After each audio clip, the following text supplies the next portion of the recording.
Please, I'll come in. So the webinar is now live. It's being broadcast to all attendees, which means anyone who's wanting to come in, if they are waiting a minute early, there'll be hopefully some names popping up and we can, oh, yep. Welcome everybody. Oh, sorry.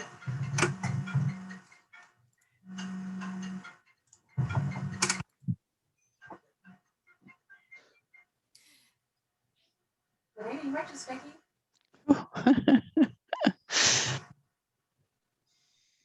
So I can't see myself at all, which is probably a good thing, Julia. I think it might be, because you're not going to distract yourself worrying about your hair. I'm more worried about the dogs in the background. Yeah, no, it's all good. Okay.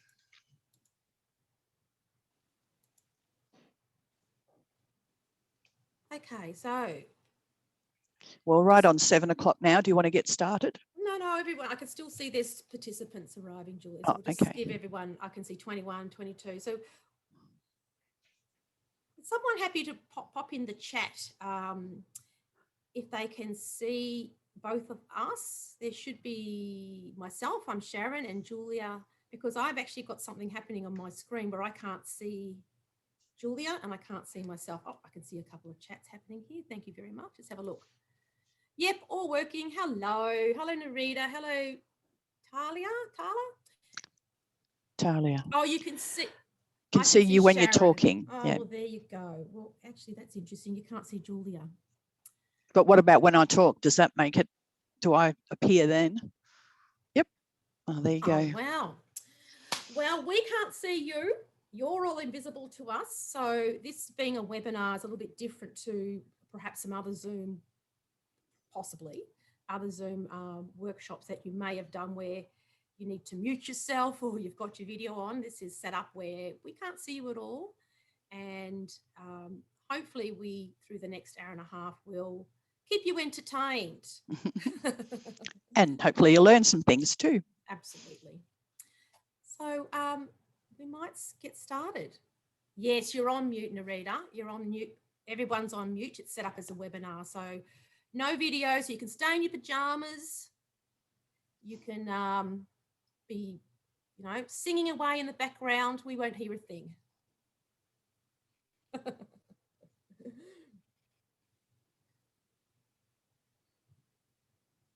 Rachel.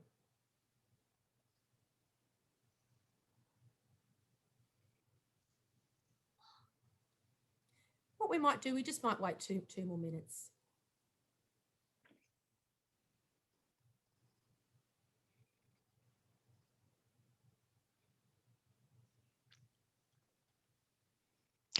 We could introduce ourselves while we wait for Rachel.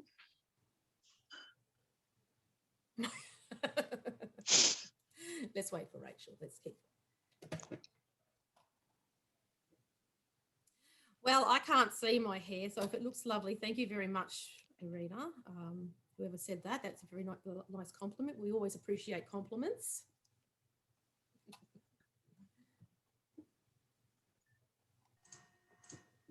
So what I might do just for a moment, I might. Oh, here's Rachel. Apologies for that. We had a parent trying to get in.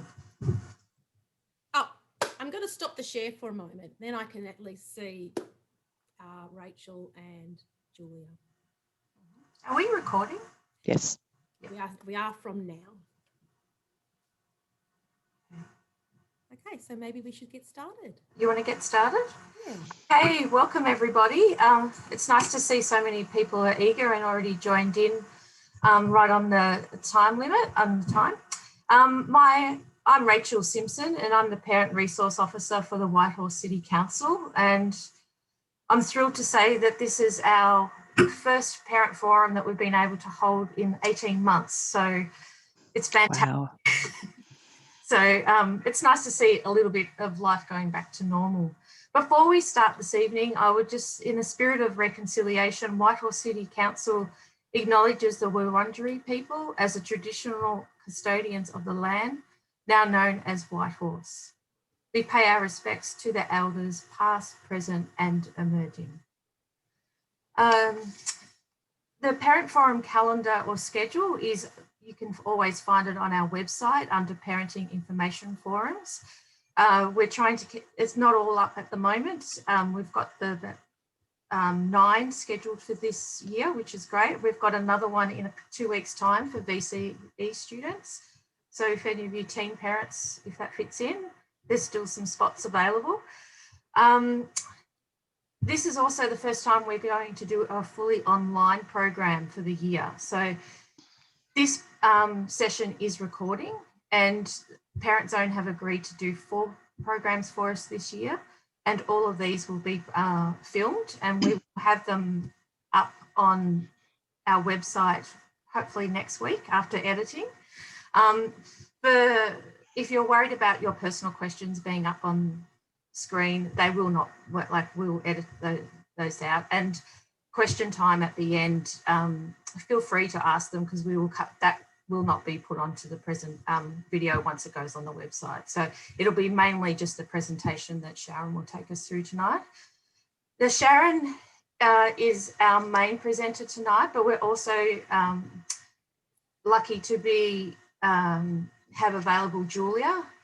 Both are very experienced ParentZone family educators and family therapists, and have been providing services to families for many, many years and have great experience and knowledge. So I would like to formally now cast over to Sharon to open up the presentation, and enjoy, everyone. Thank you, Rachel.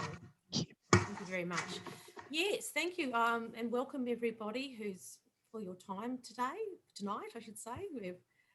Hopefully we'll be able to cover everything we would like to in the next hour and a half. For those who haven't heard of ParentZone, we've been around since mid-90s. We're the regional parenting service. So we provide parenting programs and support for professionals who work with parents. And lately, we've been running webinars. So this has been a new experience for us at ParentZone. And so what I might actually share my screen. Also, of course, Julia, would you like to say something about yourself? I think you pretty well covered it all. Yeah, so we work for ParentZone, working with parents, and we try to be as responsive as we can. And so we deliver our programs in different forms so that we can contact with as many people as possible. Thank you. So I might share my screen.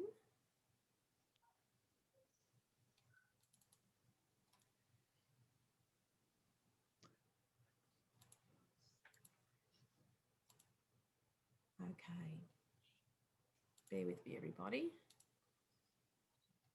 So I've popped our email address there. So what we're hoping to cover tonight are some of the topics that we would cover in a parenting program. So when parents come to, sorry everybody, it's still not, I still don't seem to have it set up properly.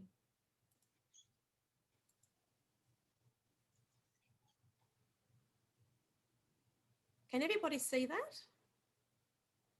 Maybe if someone pops in the chat, if they can actually, is that sharing okay? Yes. It is. Narrative says it is, yes. Okay. So what we'll be talking about tonight is the topic of taming your teen. I mean, often parents come to a parenting program, especially with a parenting program with teens, with certain behaviours that are driving them crazy. So it could be behaviour around not doing homework, or messy around the house, or alcohol, drugs. There's a variety of challenges that parents face at this time. And we go through 10 topics, and we like to think of them a little bit as puzzle pieces. And some parents have all the puzzle pieces, and other parents might be missing 1 or 2. So what we're going to do tonight is we're going to share with you each of these puzzle pieces. And as we're exploring the pieces of the puzzle, think to yourself, is that a piece of the puzzle that I have? Or is it perhaps a piece of the puzzle that's missing in our family? I'm still not in slideshow from current slide. I don't know what's going wrong with my thing here. So bear with me, everybody. I can't seem to get my PowerPoint here in a slideshow, so I'm just going to scroll along. So let's start by having a little think about what we mean by tame. I know when this webinar got advertised on Facebook, there was a lot of laughing faces when the word tame came up, taming teens, because no, it is what does it actually mean? It is a word we don't usually use with humans. So we're going to define tame as meaning not dangerous, gentle, happy around people, and domesticated. Taming does not mean to be controlled. So a lot of parents come in and they say, how do I stop my teen from doing this or stop my teen from doing that? And that's not what we're going to be talking about. We're going to be talking about how to build better relationships. So here's a question for you. We're going to set up a little poll. Do you believe you can control your teen? So if technology is going to be kind to me, I will launch this polling. Now we have 55 people here at the moment. So the answer to the questions, the responses you have to choose from are yes, no, or not sure. So that should pop up on your screen now. Do you believe you can control your teen?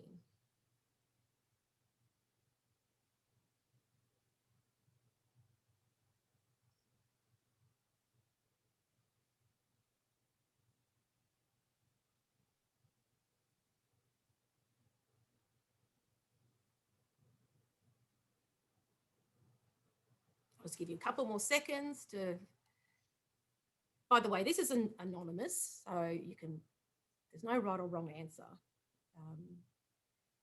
Just pop down what you think. Okay, so I might end the polling and we'll have a look at what people will share results. Has that come up for you? Can everybody see that? Julia? Yep. Can you see those poll results? I can, yes. Oh, terrific. So here we go. We have 62% of you was the highest number think, no, you can't control a teen. We have 12% said yes. And then we have 26% not sure. So it's a tricky question because technically, I guess, can you really control anybody without force? I mean, of course, you can lock them up and throw away the key, but is that going to build our relationship? So I'll stop the share results and I'll share with you now what our philosophy is at ParentZone. We have this on our wall at ParentZone. That is, it is a myth, the myth of control. It is a myth that you can control your team. Your team must be willing to be controlled because they value. But what do they value? So if you think you know what a teen would value enough to be controlled by their parent, pop it in the chat and we'll see if anyone can guess what the answer is. Narrative says respect. Can you read the chat, Julia? Can you see? Yep. Narrative says respect. Respect? Yeah. Because Our they family. value respect? Yep. Family, love. Yep. Someone else said respect. Lydia? Yeah.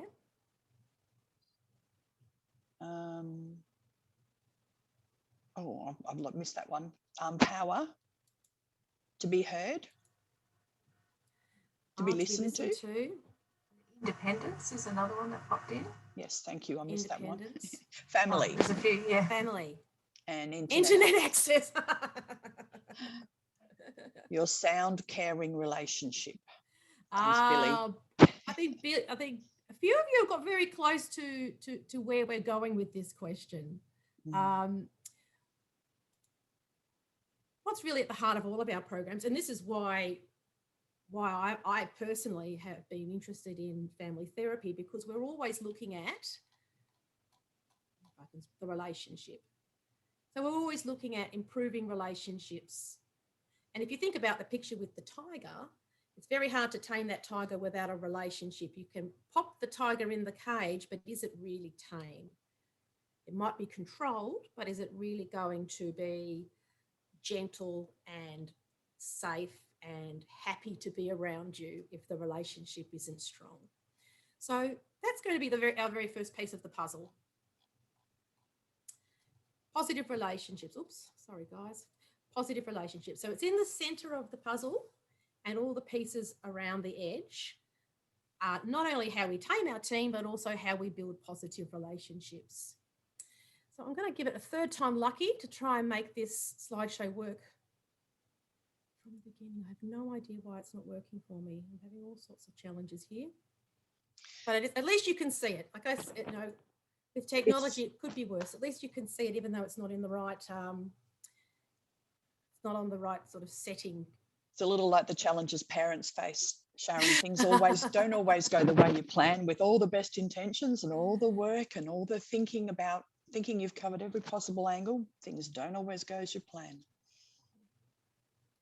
So let's have a look at the first piece of the puzzle. I wanted to start with this one because this piece of the puzzle, sharing power, is probably, when it comes to parents of teenagers, the piece that is often missing, or often we have challenges with sharing power. So what does power mean? We talk about power struggles, but what does power actually mean? So the way we like to define power, it's having a say in what happens to you in your life. So in every relationship we're in, whether it be with your mother or your auntie or your neighbour or your boss or your husband or your wife, there's always a sharing of power. You know, sometimes the kids have the power, and sometimes the parents have the power, and other times we share. And so why this can be quite a challenge is at this time of life, of course, teens are wanting more power. They're wanting to have more of a say in what happens to them in their life. And that can be scary, because some of the things they want to do are not always well thought out, not always safe. And so this is where we find we have the biggest challenge. So I'm going to share with you some ideas around sharing power that I'm hoping will be helpful for you. So let's start with having a little look at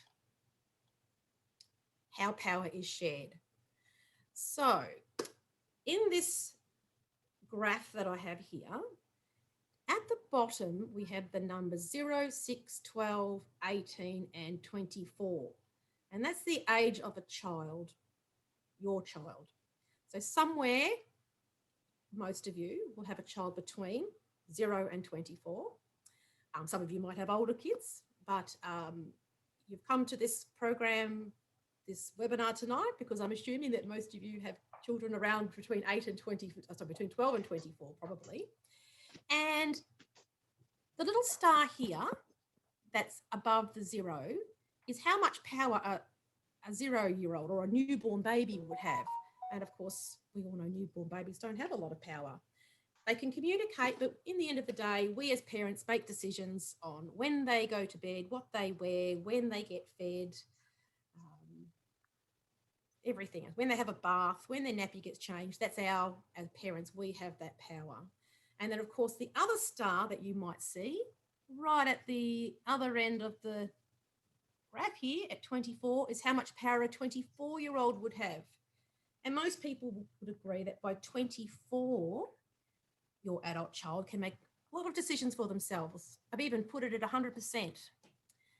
100% power. They can decide what job they want, what girlfriend or boyfriend they'll have, even though you as a parent might try to influence that. At the end of the day, adults at 24 have the power to make their own decisions. So somewhere along the line, we know that the power goes with a child from 0% to 100%. The line will go like that. So I'm going to share with you what we find with a lot of parents who come to our programs. I'm going to grab a little squiggly line here. Let me find the right one. Let me look, this one here is good. So what we find is that parents who come to our programs most of them are really comfortable sharing power with their young children. They can wear their red gumboots. They can choose to have chicken nuggets for dinner or spaghetti. Maybe they can have a play date at the park, or would you rather go to the beach? So they're giving choices along the way, and they're, you know, teaching their kids to maybe be able to do things like go into a shop by themselves, you know, or maybe even walk to school by themselves and do lots of things. They're getting more and more responsible. And then sometime around here, their child does something like, I want to leave school and I want to go and spend the night with my boyfriend or girlfriend, and I want to go to a party where there's going to be alcohol, and suddenly the parents are trying to take all the power until they get about 18, and then the kid says, well, forget it, I'm an adult now, I can do what I like. And that's what the line sometimes looks like. So we want the line to go up, but often it isn't a straight line because of fear that we have about decisions that are being made that are life-changing at this time. We can try to hold on to the power, and that's where we have power struggles. So Julia, I thought I might ask you, if you could still hear me, what do you find with parents? Because you've been working with parents of different ages. Yeah. Or even with your own kids, because you've got adult kids. What was it like for them? I do. Well, I discovered with my eldest daughter that the power balance, if you like, started to shift her way very clearly when she was about 2, just with the, as Sharon said, with the red gum boots and what she was going to eat, and wanting to help. So I had my second daughter when my eldest was 2.5, and she very much felt, the eldest one very much felt like the baby was her baby, and she used to worry about me. She would hold her little toes while we had her in the baby bath, just in case I dropped her and drowned her. So she was, and I encouraged her to be involved in the raising of her sister, and shared that power with her as much as I could. So I'm drawing a line for your daughter here. Yep. So it goes up. Yep. Am I going on the right angle here? Yep, that's pretty good. Yeah, you can go up a little bit more. And she was very, I could always reason with her. I could always get along with her. She loved me. She loved our family. We all loved each other, and we worked together. And so things were going pretty well until she hit age 13. And then I think someone swapped her while I wasn't looking, because she suddenly decided that she was going to do what she wanted to do, and she didn't want to talk to me about it, and she would pay out on me for lots of things that were going on. So she took a lot of power in her life then. So my decision then was to go with her, to travel the journey alongside her, rather than try and bring the line lower down and take that power. I recognised I was not going to be able to do it. So there's a different path. So yours was a lot more steady by looks of things. It looks like, you know, it sort of went up gradually, but it sounded like you really noticed a difference around 13. Yeah. And that's what we often find around age 13, especially with girls, that there can be a huge shift. So I'm going to share with you what we like to see. So this is a picture of power of parent versus child. We do like to see in healthy relationships, and the child likes to see their responsibility and their power to make decisions for their life going up. And of course, that means you as a parent, your power is going down. And sometime around here, around the time of Julia's daughter, around the age of 13, it can be younger, it can be 11, or it can be older. It could be like, every child is different, but there is a time of shift and change. And it can be easy for some, and it can be harder for others. But that time of shift and change is really around negotiation and having family agreements. And so in our next slide here, we're going to talk a little bit about the outside of our puzzle. Most puzzles have an edge, and our edge is what is negotiable and what is non-negotiable in your family. So we'll start at the bottom, because teens are often developing their identity and challenging our values and beliefs. And values and beliefs in a healthy relationship with a teen are often, that's okay, that's a normal part of development for them to challenge those. But I guess your job as a parent is to decide what is negotiable and what's not negotiable. So I know when my son was a teenager, I had a lot of non-negotiables, and we had a lot of problems. We had a lot of my responsibility graph, or my graph, would have been me holding on very tight. And over time, as he got older, I did learn that I did need to let go and be more flexible, especially around the rules and the consequences. So coming up, and I like to use the word agreements rather than rules with teens. So you have your family agreements and they're negotiated together, and then your known and agreed consequences. And that can take some time to work out. And so if this is something that you're interested in perhaps exploring further, you can always drop us an email and we can, perhaps plan a future workshop around how do you develop rules and consequences that are agreed and work. Because they do work better when they're agreed. We all know that if we don't know what the rules are in a society, if we don't know what they are, it's very, very hard to follow them. So having them established up front. So that's a big part of sharing power as well.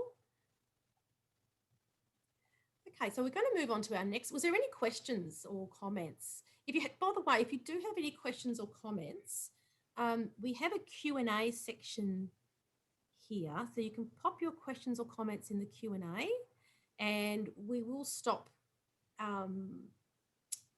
like Rachel said, we'll stop at the end definitely and answer any questions that you might have.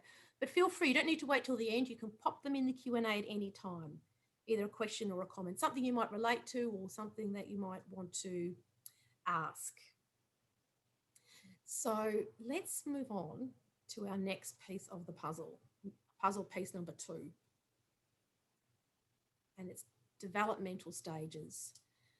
It's hard. This is why I think parents of teens come along to Talking Teens and programs that we offer, because it creeps up so suddenly, doesn't it? The teen stage, the puberty and adolescence, it's suddenly they're little kids, and then all of a sudden behaviours change, physically they're changing. So you're noticing a lot of changes overnight.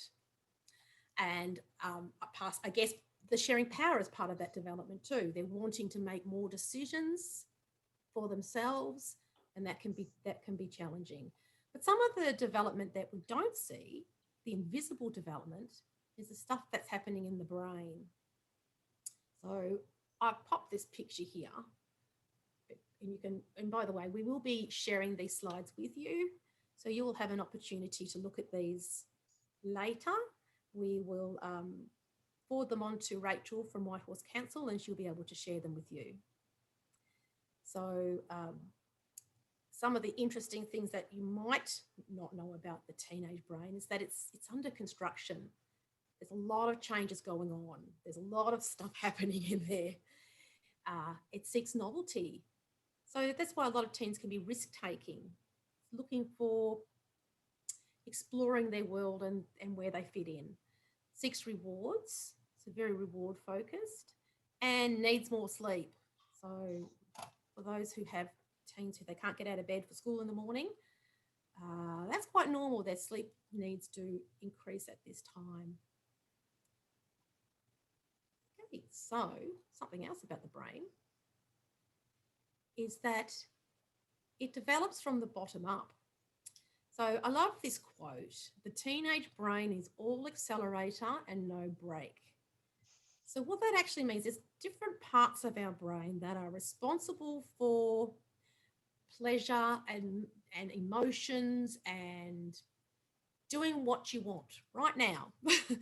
And there's a part of your brain that stops you. So for example, when I want an ice cream, the part of my brain that wants the ice cream is the limbic system, the accelerator. So I want an ice cream and I really, really want to eat the whole packet a lot of times. And the part of my brain that stops me from doing that is the brake. So the brake is in this image here, which comes from the Australian Childhood Foundation. I need to give them credit for that image.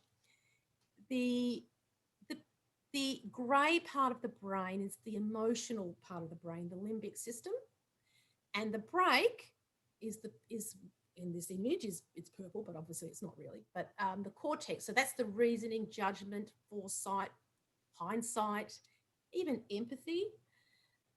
So we do find that they have found a lot of information about how brain develops over the last 10, 15 years. And they know that the break, which is the cortex, doesn't finish developing until around the age of 25. So quite impulsive, quite risk-taking, finds it hard to stop at times. And so this is where we as parents can, we can be the break for our children or for our teens. And obviously, once again, it's different for different kids. Some kids have great breaks, but general average teen brain, this is not developed. So I'm actually going to stop and ask if there's any questions so far. Was there any comments or questions? If you do, just pop them in the Q&A. Because we've covered quite a bit of content already. So I just want to make sure that if you do have something you would like to ask, you can. And we can de-identify you. So we won't say your name if you prefer.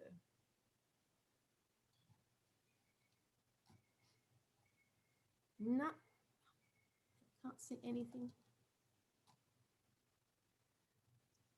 Julia? Love that first brow.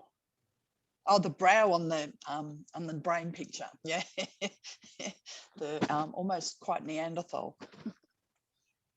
Oh, I didn't notice. I'm going to go back and have a look. Sorry. Who asked? Oh, we can't say who asked the question, can we? And can't de-identify.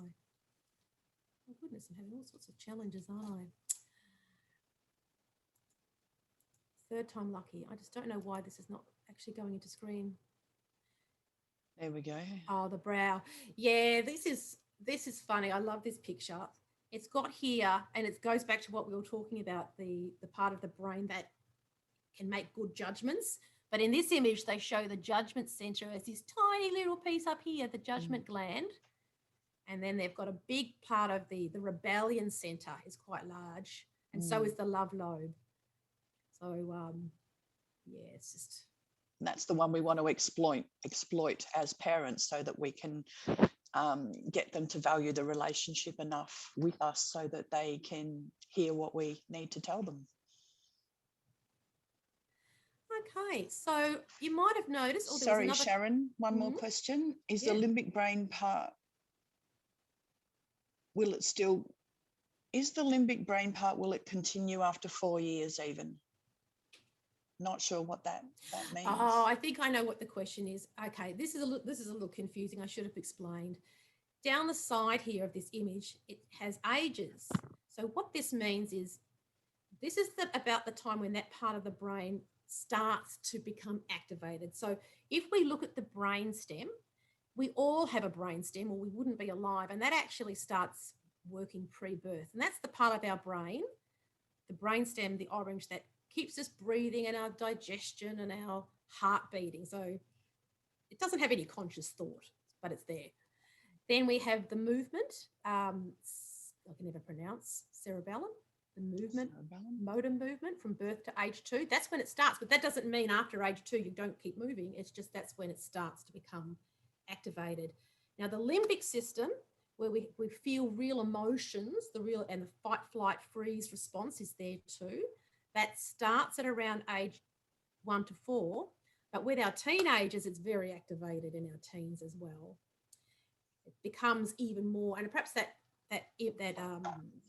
should be mentioned in that picture, is that's a time when teens are very emotional. It is a very emotional brain. They can feel very strong feelings. But the final part of the brain, like we mentioned earlier, the cortex, which helps us make good decisions, that's still underdeveloped. And so that's why sometimes we feel like we're needing to, I guess, and that's why sharing power is hard. And this is the, I guess, the double bind we're in as parents. We want to give our teenagers responsibility to try new things, but we know that their brains are underdeveloped. So it's not a smooth line. I mean, it is going to be a juggling act. And sometimes we push and pull like a tug of war. So it's never that easy. But knowing this can be helpful to know that, if you're having challenges, probably because your teen's going around with half a brain at the moment. That's technically how it is. Yeah. Couple of questions, Sharon. Yeah. My 11-year-old is trying to take lots of power. Isn't it too early? Well, it's not too early for them to try. Let's put it that way. It's not too there, but it's how much power do you want to give an 11-year-old? And so this is why when we talk about sharing power, some parents think that it means we're going to give our kids all the power. There are times when you have non-negotiables and you say, for example, it could possibly be with an 11-year-old around screen use. We find that a lot. Or it could be something else, could be anything, could be bedtime. So that's where this image, I'm going back to having some 11-year-old is a perfect time to develop known and agreed rules, known and agreed. It is a little harder with teens because like the line shows, they're going to be wanting more of the power. It'll be more 50-50, but with an 11-year-old, it would be great to sit down and say, okay, this is a negotiable and this is a non-negotiable for me. What is it that you think is fair? And then it's negotiation skills. It's actually quite good life skills to have with an 11-year-old. I'm not sure I've answered your question, but yes, I have an 11-year-old too, so I hear you. They definitely start. I'm not knowing if it's a girl or boy, but I have an 11-year-old daughter, and she wants power. But the thing is, she knows with me that some things she can negotiate, and I'm very negotiable on a lot of things, probably more than a lot of other parents actually, but there is definitely, when it's a no, it's a no. Yeah. Okay. One more question, Sharon. Oh no, two more, but this one's a big one. My teenage daughter refuses to come to see me after me and my partner are separated. My younger kid misses me and always wants to come to stay with me. My question is how to get my older daughter to come over just for a day visit. I was very strict with her homework and her behaviour, but her dad doesn't give a damn about what she does. She has all the freedom she wants living with dad. What should I do? I'm worried she will get into trouble. Her study is very bad and she's not doing homework and she's always late for school. Wow, there's a lot of stuff happening there. That's really complex. It might be worth, I think that might, look, we'll get to the end of the session and I'm happy to stay back and have a chat to whoever, though it is difficult because we don't have the ability to talk, but I'm happy to pass on my number and we could perhaps have a chat to work through, because there's a lot of issues with the other parent when you're separated. It's very complicated relationships. And this is why it's great to look at it as a puzzle. We've only covered so far 1, 2, 3, 4 pieces of the puzzle. So I guess, maybe when we get to the end, there might be something there around that you might find helpful. But, finding, it's difficult to build a relationship, you need contact. So it is very hard to build relationships if you never get to see her. So we want to perhaps, and also something I like to say to parents is, when we talk about known and agreed rules, we're not just talking about known and agreed rules with you and your child.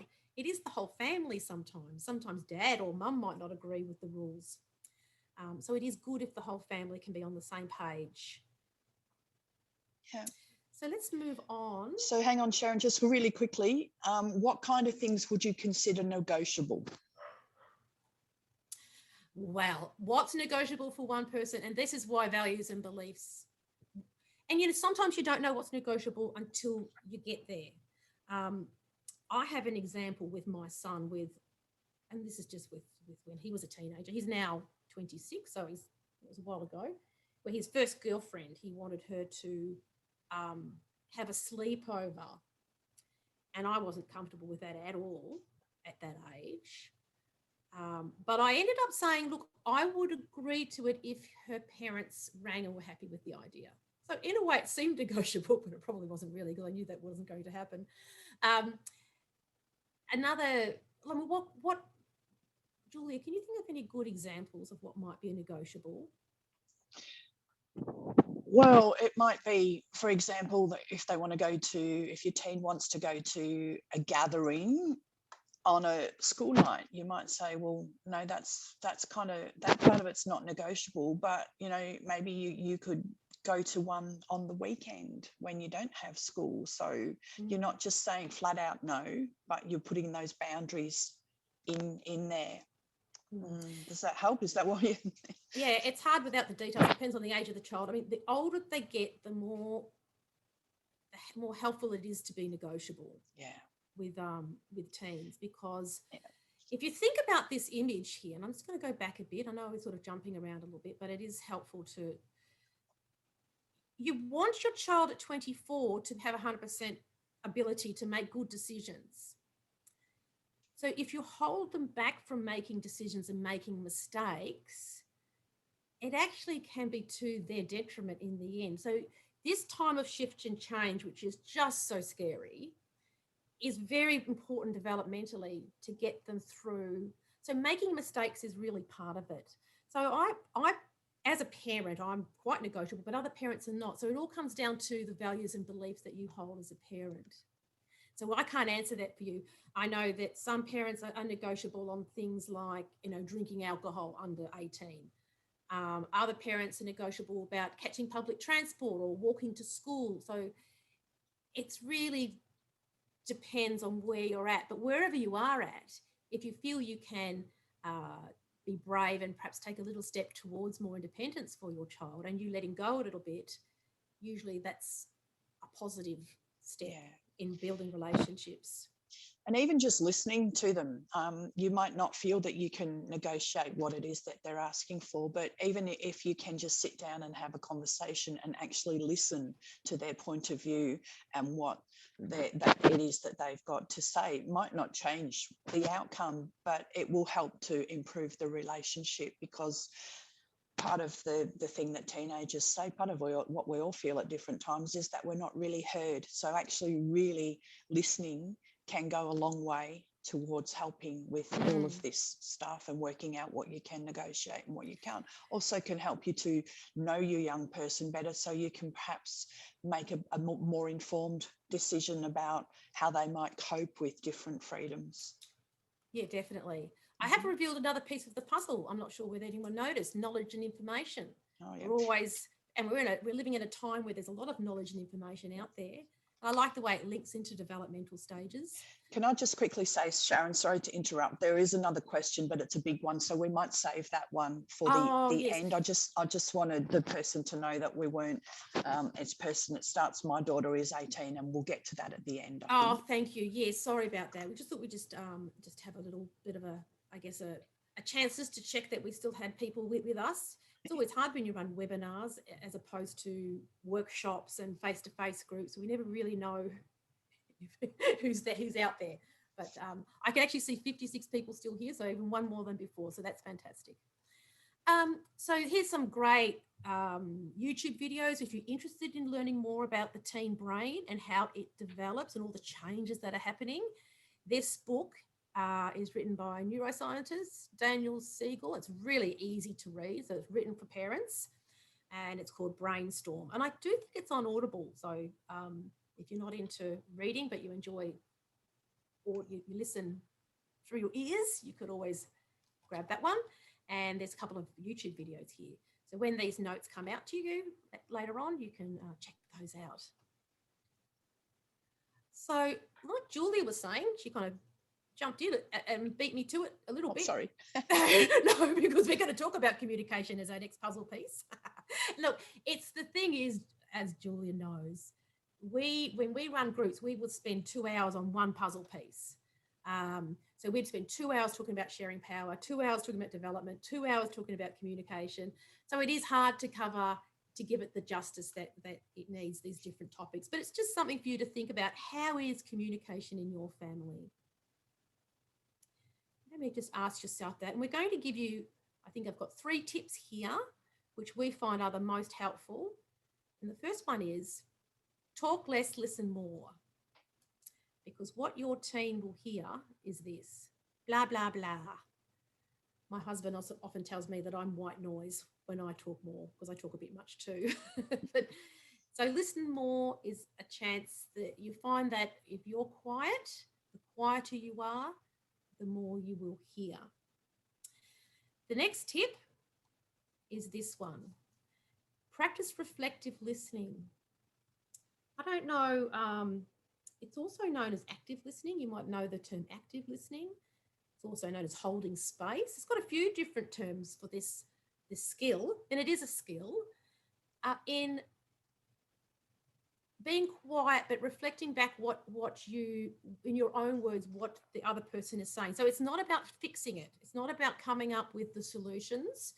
It's allowing your young person to get everything out that they need to say first. And so these little words here are really helpful. These are great little words like that sound. So if your teenager comes home and they've had a bad day and they had a fight with a friend, your instinct might be to say, oh, there's nothing to worry about, or, you know, you'll make other friends. Your instinct might be to try and say things to comfort and help them. But what reflective listening is, it's repeating back what you, it's letting them know they've been heard. So things like, that sounds tough, or you look sad, or you look stressed, or you do seem upset, or what I'm hearing is you had a really crappy day, or a really bad day. Tell me more about that. Just quiet. Tell me more. Oh, that must be. So you probably know that counsellors and psychologists use this language a lot, but it is a way of opening up and getting more information, because that brings us to the next tip. Oh, and by the way, there's a cute, if you want to watch a cute little video later, you can click on this link. I'm not going to share it now, but it's related to reflective listening. And later on, I encourage you to give that a go, because this is really the aim. Our aim is to seek first to understand and then to be understood. And that's really what we're trying to do with communication. So it can be hard, because, you know, it's nothing harder as a parent to see a child, your child, no matter what age they are, distressed or struggling in an area. And our instinct is to come in and try and, you know, put the Band-Aid on and make it right. But reflective listening opens up more dialogue, and you can get deeper and learn more. Julia, sorry, did you want to add anything? Because you're... Did you want to add anything? Yeah. No, I think I added too much before. No, sorry. No, you didn't at all. No, you didn't. Sorry, you didn't at all. No, it's all good. I think I love, well, what I call active listening, which kind of, to me, is a really good way of putting it, because that's what you're trying to do. You're not sort of starting to listen to the person and then thinking about your shopping list or what you're going to do at the gym later on. You're actually actively with the person and listening to them. But you're also, when we listen, often we hear part of what people say, and then we start to formulate our answer or our response, which means we're actually no longer listening. So the biggest tip I think about this kind of listening is you listen to the whole of what the person says. And that's why I like the idea of holding space.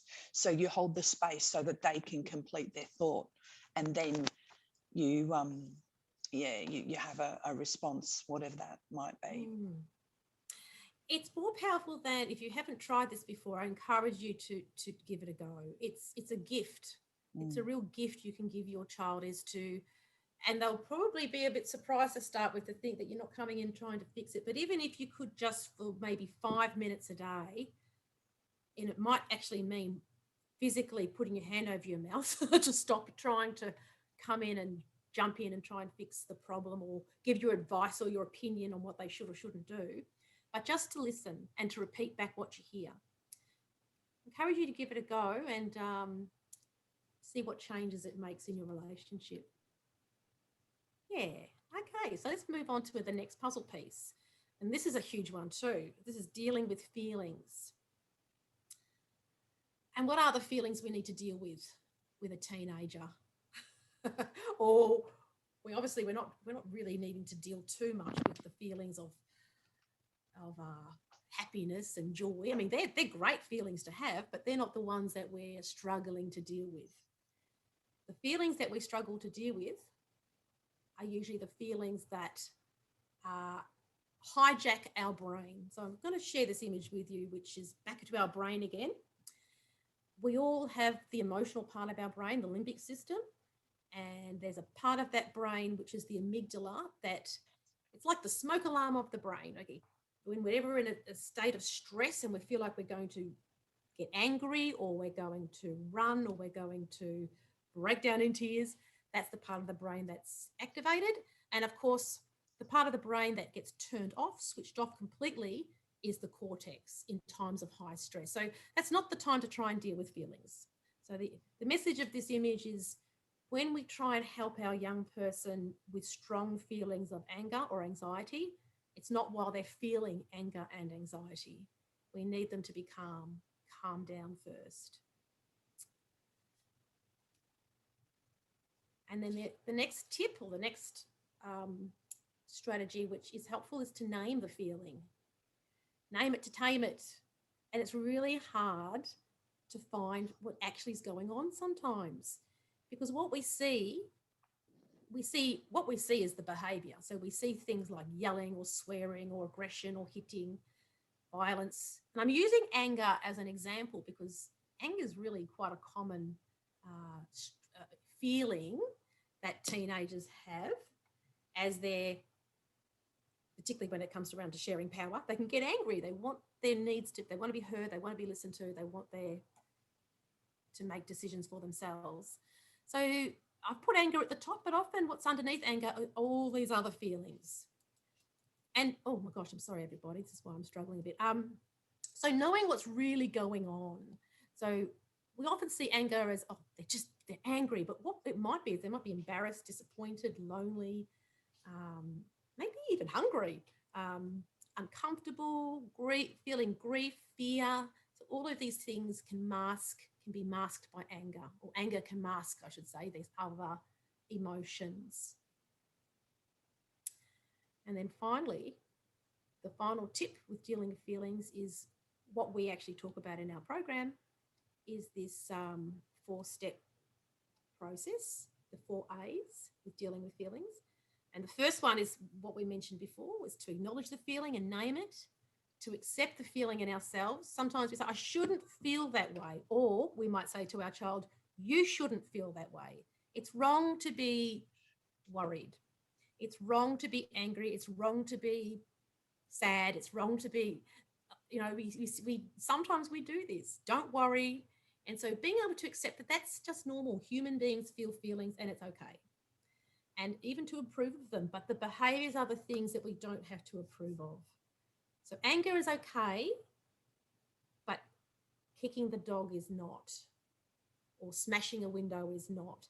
So being able to really separate that and help our team find appropriate ways to express their feelings is a huge part of what a huge puzzle piece, we could say, isn't it, Julia? Like this is where there's programs out there. One in particular comes to mind called Tuning Into Teens, and they spend 6 weeks on just talking about how to help young people and children deal with feelings. And actually, Julia, you run a program, don't you, with around feelings? Yes, emotion-focused parenting. Yeah. So if you're interested in this, if this is your puzzle piece that you would like to explore further, you can get in touch with us and we can let you know when the next programs are running around dealing with feelings. Yeah. So let's move on to, I've actually revealed here 2 puzzle pieces at the top. Finding solutions and building resilience. You know, we hear this resilience is such a buzzword at the moment, hear it everywhere. You know, we want our kids to be more resilient. So I thought we'd start by just having a bit of a look at what is resilience. And this definition is as good as any. I like this one. It's resilience is doing better than expected despite adversity.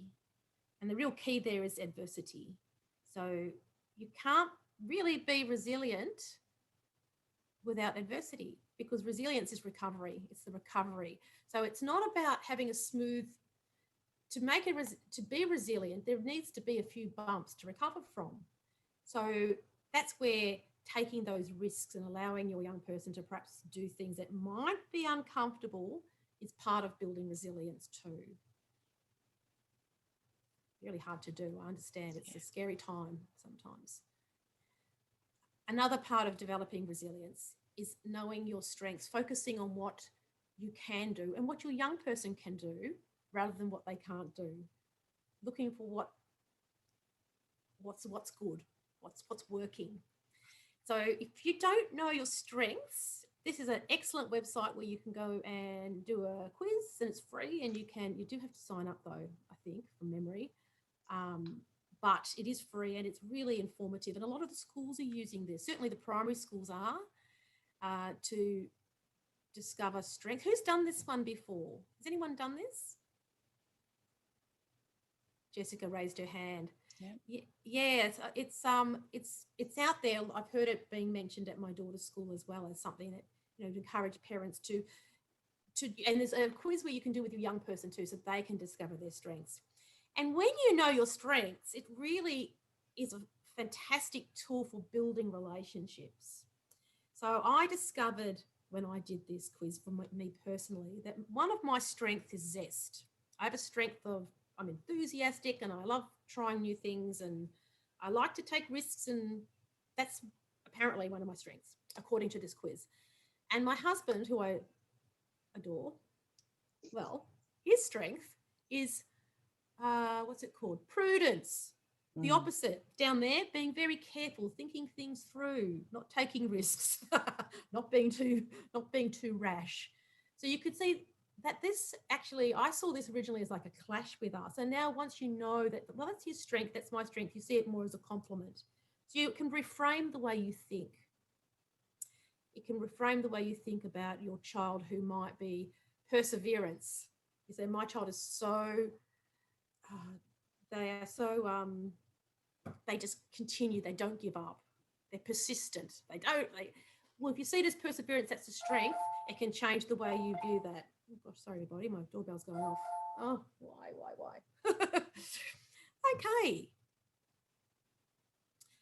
Okay, let's get to the last puzzle piece, the last one over here. Actually, no, it's not the last, it's the second last. And that is family fun. Now, sometimes we're so busy focused on helping our young people with, you know, understanding their development, helping them deal with their feelings and being better communicators. And you just forget that we can just have a laugh and go and have fun. And the interesting thing about family fun that I noticed through lockdown is a lot of families were developing brand new rituals. They were doing things that they hadn't done together because they were together. So I was hearing parents talk about they were having different nights where a different kid could pick what meal was going to be cooked, or they could play board games together. And they were just having these, they were establishing new sort of routines and rituals which they hadn't done prior. So it doesn't always mean, like in the images, going fishing and playing basketball and doing all these active things. It can be those little things that you can do with your young person. Okay, so we're up to the last piece of the puzzle. And I'm wondering if anyone can guess what it is. I've got a clue here. Oh, that was more than a clue. Who was quick? Who saw it? If you think you know what the last one is, pop it in the chat. I reckon someone saw it because my scrolling was a bit fast. No, nobody saw it. I did though.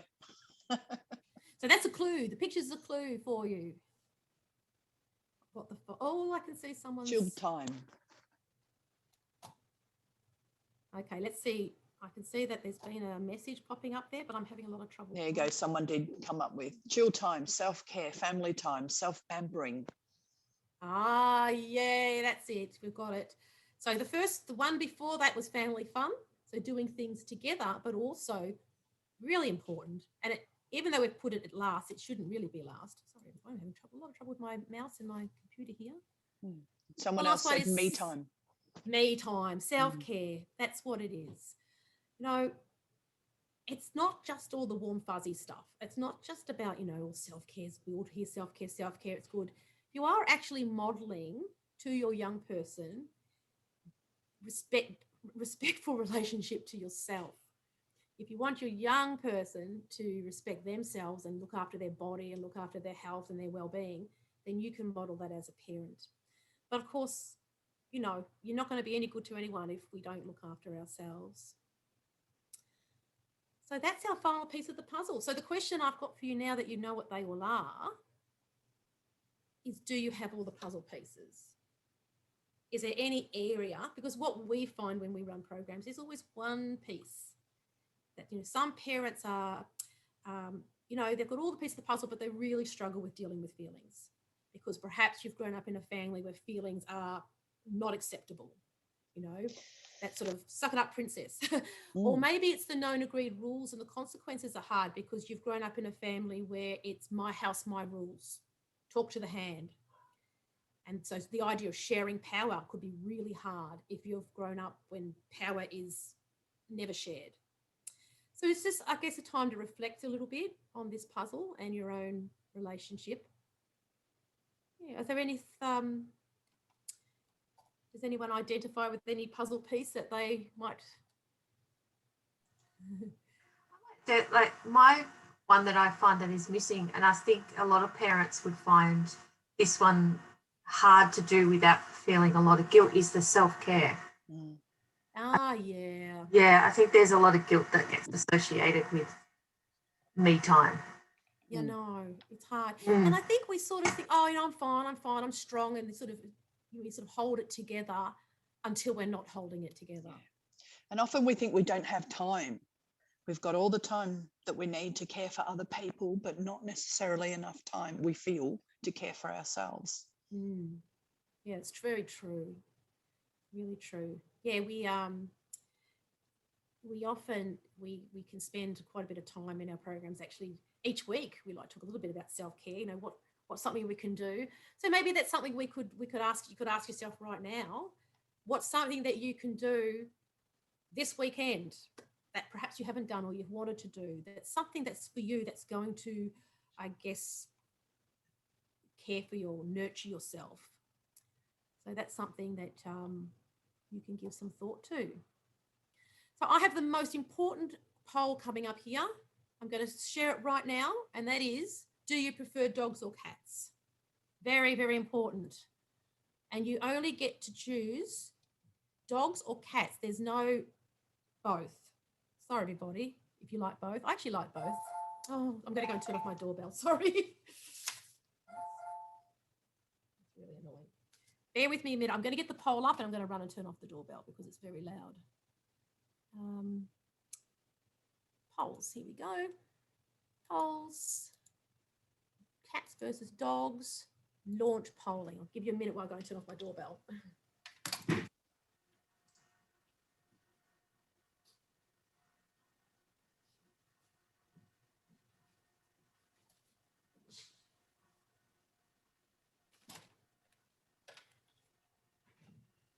Actually, Sharon, we've got a question in the chat.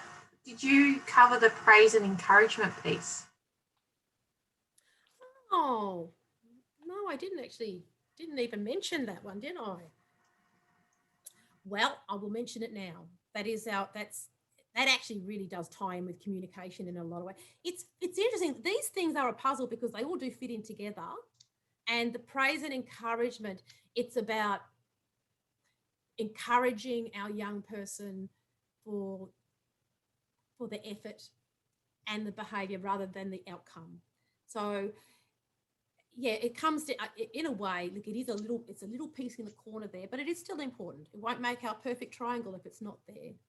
But thanks, Rachel. Yeah, we can talk a little bit more about that at the end. People are saying they can't see the poll, Sharon. Someone said really? they saw the previous one but can't see this one. Well, I've got people voting, so that's really... Yeah. I'm not quite sure how to make that happen. No, some people are saying I did. Probably doesn't matter anyway, because look, dogs are clearly in the majority. Well, let's share the results, and the people who didn't get to share, they can write in the chat what they would have wanted if they like, if they feel they've been their voice is not heard, because it's we might get our cats ahead, you never know, but at this stage it does look like dogs have won. Dogs always win, don't they? Yeah. The dogs win. They're 76% to 24. Was there anyone who didn't get to vote who really wanted to put a good word in there for those cats? Okay, so I want you all to settle down, settle in. We're going to read you a story. Welcome to the cat years. I have just realised that whilst children are dogs, loyal and affectionate teenagers are cats. It's so easy to be a dog owner. You feed it, train it, boss it around a bit. It puts its head on your knee and gazes at you as if you were a Rembrandt painting. It bounds indoors with enthusiasm when you call it. It plays games and runs non-stop. Then, around the age of 12 or 13, your adoring little puppy turns into a big old cat. I just love that picture. just love it. When you tell it to come inside, it looks amazed as if wondering who died and made you emperor. Instead of dogging your doorstep, it often disappears. You won't see it again until it gets hungry, and then it pauses on its sprint through the kitchen long enough to turn its nose up at whatever you are serving. When you reach out to ruffle its head in that old affectionate gesture, it twists away from you, then gives you a blank stare, as if trying to remember where it's seen you before. It will sleep all day and prowl all night. It washes itself for what seems like hours. It keeps to itself and never wants to play. You, not realising that the dog is now a cat, thinks something must be desperately wrong. It seems so antisocial, so distant, somewhat depressed. It would no longer go out on family outings.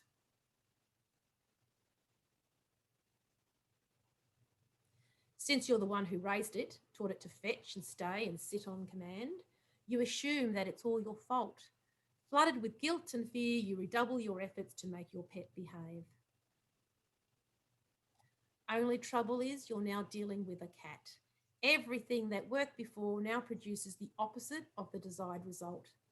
Call it and it runs away. Tell it to sit and it jumps on the bench. The more you go toward it, wringing your hands, the more it moves away. So now you have to forget about being a dog owner and learn to behave like a cat owner. Put a dish of food near the door and let it come and find it in its own good time.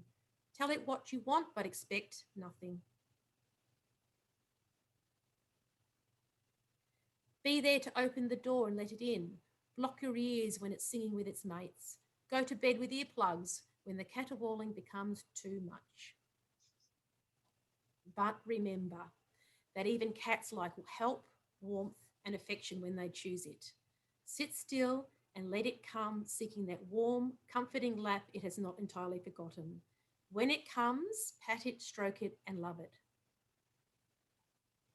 One day, your grown-up child will walk into the kitchen, give you a big kiss and say, "You've been on your feet all day. Let me get those dishes for you." And then you will realise that your dog, your cat, has become a dog again. And that's the end of the story. So I hope you enjoyed that that little story. And it's interesting that we have more dog lovers here tonight, given that we are now raising cats. You know, and some teens still have a lot of dog-like qualities too. You know, it's nice if we can still get those cuddles and that warmth. But there are definitely times where we feel it is a challenge. So that really concludes our webinar. What I'm going to do is I'm going to pop up a poll just to find out how you found the webinar, and then we'll stay back and, you know, spend 10, 15 minutes, however long you need. We can answer any questions that you might have. Just to let you know, Sharon, people loved your story, your cat and dog story. Some people have put that in the chat. Thank you very much. I love it too. It always makes me smile. It always makes me smile. Having I have a dog cat at the moment who's sort of in transition, I must say, my 11-year-old daughter and my son. He's become a dog again. He was most certainly a dog when he was a little boy, and then he became a cat, and now he's back into being a sweetheart. So, you know, they do come back to you. Let me have a quick look at my next poll, which is just going to ask just a couple of, I think we've got 3 questions. That's all we're going to ask. And the questions are, was it relevant for you? Was it engaging? And are you satisfied? So I'll launch this poll and you can let me know.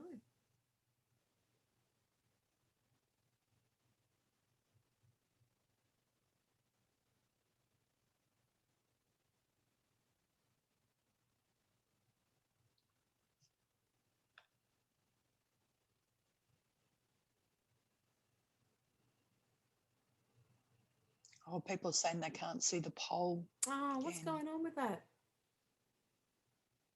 There must be something in your settings if you can't, because it's definitely people voting. I've got, we've got 49 people left, so some people have left, but we've got 49 left.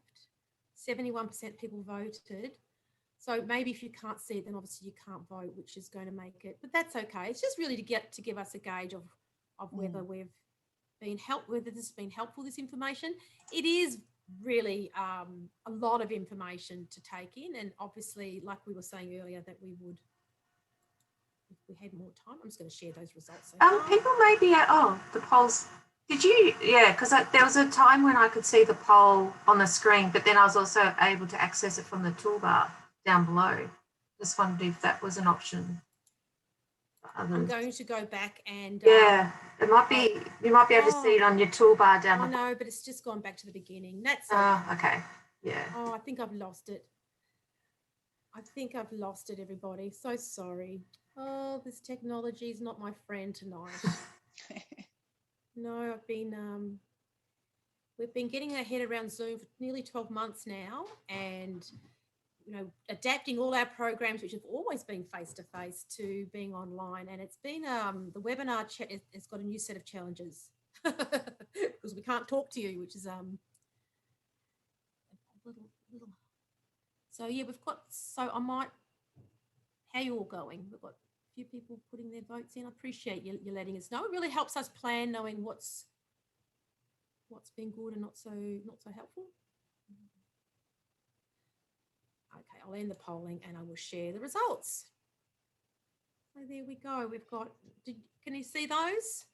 So relevance, I'm glad most of you found it relevant, somewhat relevant, engaging, somewhat engaging, and overall everyone was satisfied. Well, that's good. I'm really happy to hear that. That's excellent. Thank you very much. Okay, so just a couple of things for those who live in Whitehorse, or even if you don't. I believe Whitehorse these are open to everybody in Eastern region. Is that correct? Yeah, that's right. We don't discriminate at Whitehorse. You don't? For all our local LGAs community to attend. We sort of do have a network with most of the Eastern LGAs, and we are happy for you know, our community members from all of us to join into our Parenting Forum program. Excellent, excellent. Yeah, so we've got 2 more coming up quite quickly. The BCE one is generally for year 11 and 12 parents. The peaceful parenting though is usually for a younger age group, like a 0 to 12 generally, isn't it? I think, Sharon, from I think that Laurie is directing, sorry, the facilitator who's running is directing it at primary aged. Yeah. But you know, I know a lot of parents who are here might have primary age children as well. And if keeping you cool under pressure is something that you struggle with, you might still pick up some tips from it. So yeah, even though it will be aimed, I believe it's ways to deal with anger and anxiety in your children and yourself. So we'll be sort of talking more about behaviours that happen in younger primary age children, but that doesn't mean it wouldn't be beneficial. Yeah. And another resources that we have, like if you, as mentioned before, with our parenting information forum, that's the link to the page that we usually, we always put them on, and follow the Whitehorse Facebook page, and we usually have our events pop up about a couple of weeks before. Yeah. And then Sharon has also on the final page here put in our contacts for our Youth Connections team, which if there's some teams that are looking for some support in the area, our Youth Connection is open face-to-face at Box Hill. If they need extra support, the youth workers are available for appointments between 1 and 2 every day, but you have to ring and make those, or email those contacts to make the appointment.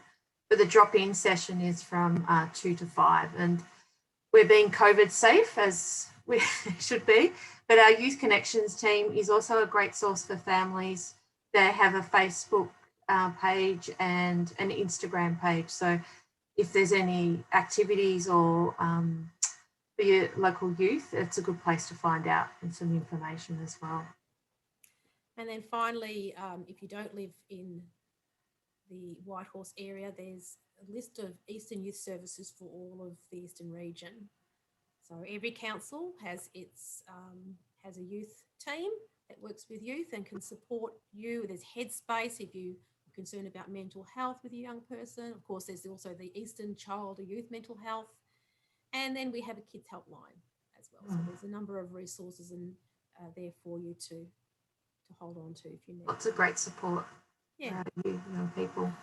Yeah. Okay, so I'm going to stop share the screen now, and I know there was a couple of questions that that came up that we didn't get to address. So let's see if we can go through some of those. Okay, let me just down a little bit. So if you're interested in hanging around for some question and Q&A time, that's wonderful. But if you don't have any questions, then Okay. thank you for being here. At the 18-year-old. Yeah, so this one says, my daughter is 18 and has enjoyed a lot of freedom. She has a great set of friends and I've never stopped her from doing things as long as it's all good. But she has also resorted to lies to cover up things, for example, not doing homework. For some reason, I feel she does not. She has no interest in sports, music, art, and does badly at academics. She's always on her phone and up late chatting with friends. Not sure what her focus is and which direction she is heading. Yeah. Gee, that's another one that has there's a lot of complexity there. So you were saying that has she always, I was just curious whether, can you read actually I might read the question myself as well. Sorry, thank you, Lauren's just saying she's off. I think I need to read it again, sorry, because I'm having a little bit of trouble hearing you. I didn't quite hear. Oh, here we go.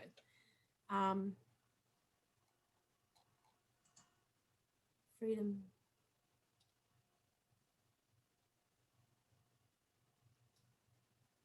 So I'm wondering what the question is. It sounds like obviously you're concerned that she's on her phone and she's chatting with her and that she's losing her focus. So there's obviously been, you're concerned about her sense of direction.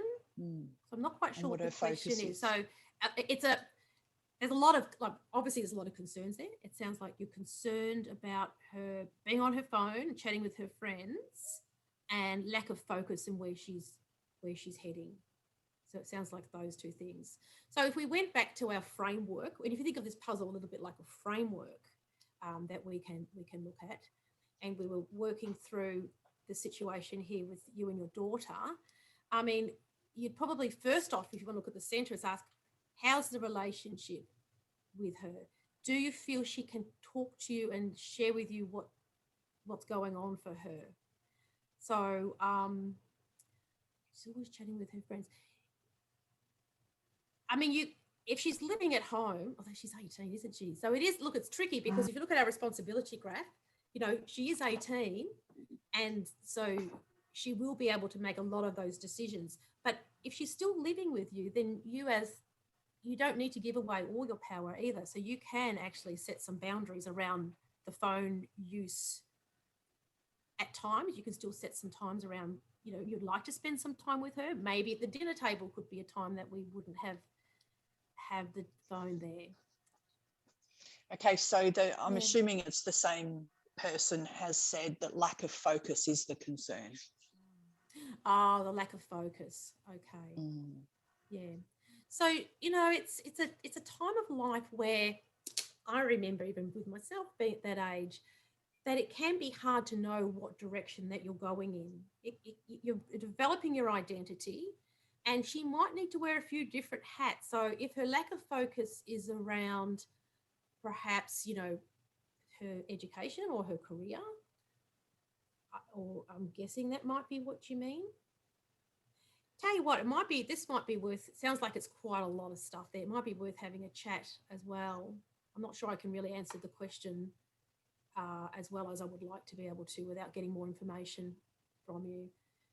So what I might do, back at the beginning, I had when we send out Rachel, we are going to be sending off these notes, aren't we, to participants? Yeah. So there's an email address there. If you would like to have one of us, a ParentZone resource coordinator, call you and have a chat about your daughter, feel free to do that, and we can perhaps not go through this, because sometimes it's just difficult to come up with some really great strategies, because it sounds like you want some strategies. So if you sort of think about what we've talked about tonight, going through, you know, how is she at expressing herself with her feelings? Does she talk to you? Do you have family fun? Does she feel like she has a say in what happens to her in her life? Can she have more of that? Like, there's a lot of things that it would be worth looking at, but it's just difficult to. It's a difficult one. A lot of these questions probably will be difficult to answer in a short time. Yeah. Julia, did you have any thoughts? It just occurs to me that maybe something's changed. If sounds like you've had a really good relationship, your daughter's had a lot of freedom, great friends, and she's been allowed to do what she wants as long as it's safe. So if this is a new thing that she's resorting to lies and has no interest in things that perhaps she might have been interested in before, something might have happened. Things that sort of sit in the back of my mind are, is she being bullied? Is she having trouble with her friendships? Is there something that's going on in her life that's she can't find a way to deal with? So you're seeing it in other ways. Some of it also is teenage as well. Wanting to always be doing what she wants to do is perhaps a coping mechanism. So yeah, I would be interested in knowing if something had changed or something had happened to promote this, because it seems like a big difference to how things were before. But as Sharon says, it's a little complex to deal with here. But certainly, if you contact us, we can have a chat with you about it. I think we would be guessing. I think the key is to really find out what's happening for her, what's happening in her inner world. Why is she lying, and why is the relationship changing? I think whatever we do with teens, the one thing you can always ask yourself, is this going to build my relationship with my teen, or is this going to damage it? So we're always looking at ways that we can build the relationships, and maybe making a time to sit down and ask her just how she, what's been happening in her life. Is there anything, just try and have that as a regular thing to see whether you can find out a little bit more what's happening. It could be just that part of their job is to grow and move away from us, and it's painful. So part of her job as an 18-year-old young lady is to do that, and that could be just her way of creating that distance so that she can have that power to, which is difficult, isn't it? It's really hard. It's really, it can be quite a lot of grief that parents can feel as their child goes from a child to a pre-teen to a teen, and then you see all these changes. You think, I want them back. I want my puppy back. So it is. Yeah, absolutely. Yeah. There's a lot of pressure on them too to make decisions that sometimes they're not ready or unsure about as well at the one time, especially around 18. 18 is still so young, isn't it? It's very young. Yeah. It's hard. It's interesting thinking about that, because there's lots of statistics, if you like, around that say that kids are developing younger. So they're going through puberty at 9, 10, 11 instead of 13, 14, 15, but they seem to stay in that teenage stage, and not the stage where they're a teen because of the numbers, but where they actually are in that time for a long time. It's hard for them to grow up and to pass from those adolescent years into adulthood. Yeah, so that's always worth keeping in your mind as well. At 18, she still might feel very unprepared to move into adulthood. There was somebody who actually asked for, it'd be great to chat with Sharon after the session or have her number or to chat. I think if you could send us an email, and then I'm happy to contact you back and provide you with my direct number. Mm-hmm. Whoever wants to, feels that would be helpful. We are running a Talking Teens group actually coming up for anyone who's interested in that sort of thing. Let me know. It is actually full for this term, but we are looking at possibly getting another one up and running in the next, in the next. So there's month one or two. last one. Sorry, there's one last one, Sharon. I'm not sure what the question is. So the wording is, like you mentioned, sharing power. This is especially hard for me and my husband, as we're very different. He's very much, I hold the power, where I am more willing to compromise. Dealing with feelings is also a big one with 13, 11 and 10-year-olds. Wow. Yeah, there'd be lots of feelings running rampant around your house. Wow, that's yeah. It's like I was saying before, it's the sharing power, it works best when it's the whole family who agree. So it really, that's why having some negotiables is good. If everything's a non-negotiable, it's going to be difficult to come up with agreements because there's going to be just too many rules. Just having a couple of things that are, whatever it is for you, whatever is your most important thing. For some families, that's homework. For some families, that's being in bed at a certain time. Or being home, or letting, at least depending on the age, obviously with an 18-year-old, perhaps let her letting you know where she is or being contactable. So it's different for different people, but you've got 3 different ages there, 13, 11, and yeah. Okay, there was another earlier question? I think we covered them all. We covered them all. Thank you, everybody. So. Really appreciate your attendance, being here tonight. I really do hope you found that, there's something that you'll take away from this webinar, or at least reflect on over the next week or two. And don't forget that self-care, we're all going to go this weekend and do something for ourselves. This is very important. Yeah. So perhaps you can make Easier said than done sometimes. It is easier. Make a Yeah. commitment. It only needs to be 5 minutes. Mm. Yeah. Yeah. All right. Okay. So we'll formally close the media forum for tonight. Thank you, Sharon, and thank you, Julia, for your presentation and words of wisdom for our families. And yeah, we look forward to continuing our relationship with ParentZone for this year. We do too. Thanks, Thank you. Rachel. Okay. Thanks, Rachel.